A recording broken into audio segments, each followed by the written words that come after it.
Gracias, señor presidente, con su venia. Señoras, señores, senadoras, senadores, uno de los temas que ha tenido mayor relevancia en el ámbito global es el relativo a la relación que debe existir entre el derecho interno de los estados y el derecho internacional.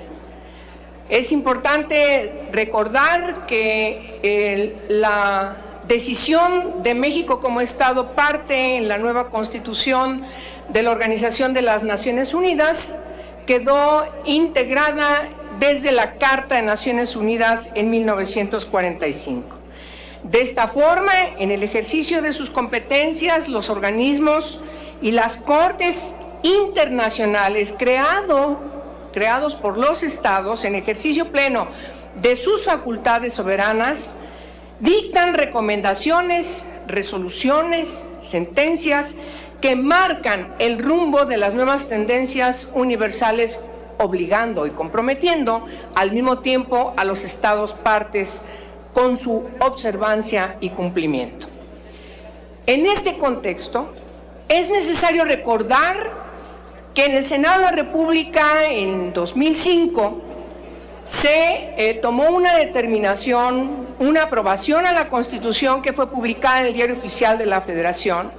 respecto de la reforma del artículo 21, materia que hoy nos ocupa en esta iniciativa que pongo a su consideración, para que se definiera la ratificación parcial y condicionada del Estatuto de Roma por parte del Estado mexicano. Dicha reforma establece que el Ejecutivo Federal podrá, con la aprobación del Senado, en cada caso, reconocer la jurisdicción de la Corte Penal Internacional. Lo que dice el verbo y cómo se conjuga el verbo determina realmente el sentido de lo que se reforma. Esto significa que una persona, aquella que encarne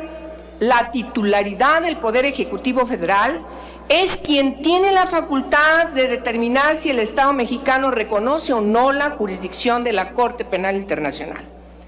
No se trata de una determinación del Estado en su conjunto, sino de una decisión que con la redacción vigente del artículo 21 constitucional queda exclusivamente al libre albedrío de un individuo. Abundo. Eventualmente, quien ocupe la titularidad del Poder Ejecutivo Federal decidirá reconocer la jurisdicción de la Corte Penal Internacional de manera adicional con la aprobación del Senado de la República y una valoración particular del caso, lo cual a todas luces condiciona y compromete aún más el reconocimiento de la jurisdicción internacional por parte del Estado mexicano, haciendo depender una decisión de la mayor relevancia de la conformación política del Senado de la República y por ende de la mayoría parlamentaria dominante en un momento histórico determinado. Luego entonces, el artículo 21 constitucional actual permite el reconocimiento de la jurisdicción de la Corte Penal Internacional siempre y cuando se cumplan ciertas condiciones políticas de carácter interno, pero no garantiza que el Estado mexicano cumpla a cabalidad y de una forma no selectiva los compromisos adquiridos y derivados de la suscripción, en este caso, y ratificación del Estatuto de Roma. Gracias a esos candados, el Estatuto de Roma, aunque haya quedado aprobado por el Senado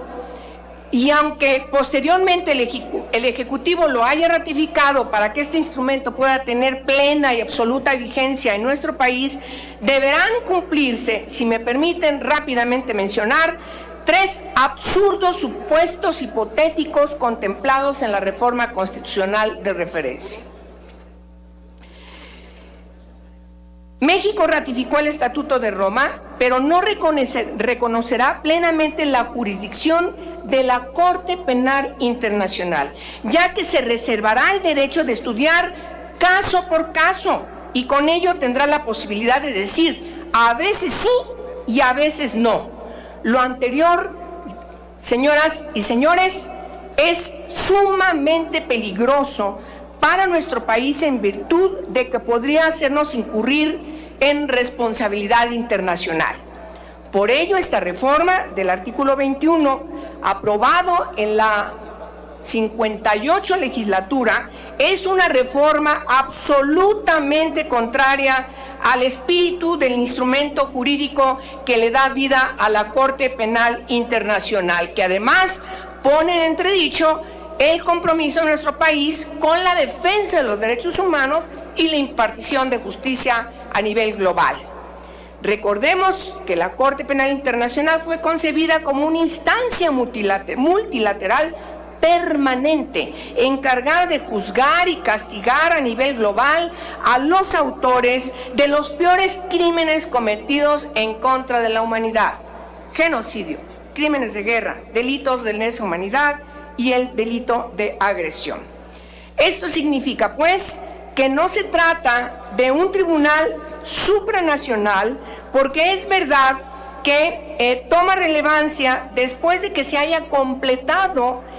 todo el espacio jurisdiccional que se inscribe en la nación. Por lo tanto, es necesario tomar en consideración que este es un proceso y que solamente estamos frente al supuesto de que, a pesar de haber concluido el proceso nacional, todavía no se haya cumplido con la responsabilidad, y es cuando toma lugar la Corte Penal Internacional. Contrariamente a lo que se ha sustentado, no solo no atenta contra la soberanía nacional general y lamentablemente reducida a la soberanía del Estado, sino que la refuerza en la medida en que contribuye a garantizar la protección de los derechos humanos de las personas. En cuanto a la temporalidad de la competencia de la Corte, queda claro también que esta solo conocerá de crímenes cometidos después de su entrada en vigor, y de ninguna manera tendrá una aplicación retroactiva.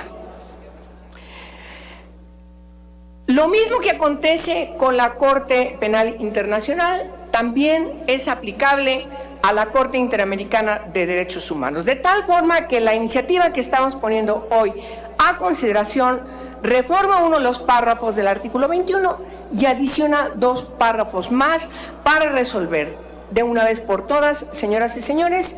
esta doble actitud que tenemos respecto de los tratados internacionales, y de manera muy concreta ya hice referencia el caso del Estatuto de Roma. No hay por qué cuestionar la atribución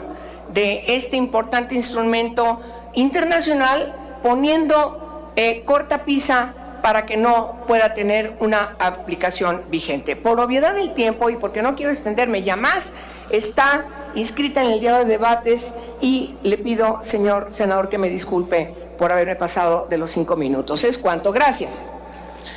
Muchas gracias, señora senadora.